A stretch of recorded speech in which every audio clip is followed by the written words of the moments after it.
পলাশীর যুদ্ধের পর বাংলার নবাব হলেন মীর জাফর, আর সেই সিংহাসনের বদলে ইস্ট ইন্ডিয়া কোম্পানির কর্তা ব্যক্তিদের দিতে হয়েছিল বিশাল অঙ্কের টাকা। ইংরেজ কোম্পানির সেসব কেষ্টবিষ্টুরা ব্যক্তিগতভাবে কত টাকা পেয়েছিল জানেন? এই যেমন রবার্ট ক্লাইভ পেয়েছিলেন 2,11,500 পাউন্ড, রজার ড্রেক পেয়েছিলেন 31,500 পাউন্ড, মানে যেই সময় তার বার্ষিক বেতন বা অ্যানুয়াল স্যালারি ছিল মাত্র 200 পাউন্ড।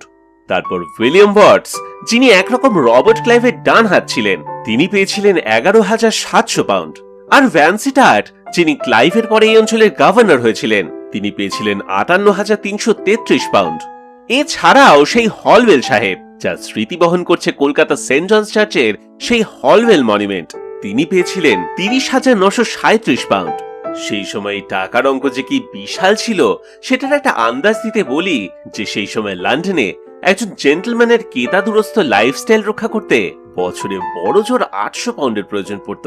আর সেকালে ভারতীয় মুদ্রায় পাউন্ডের এক্সচেঞ্জ রেট ছিল 100 টাকায় 11 পাউন্ড। ইতিহাসের এমনই নানান অজানা গল্প জানতে দেখতে থাকুন গল্প হলো সত্যি।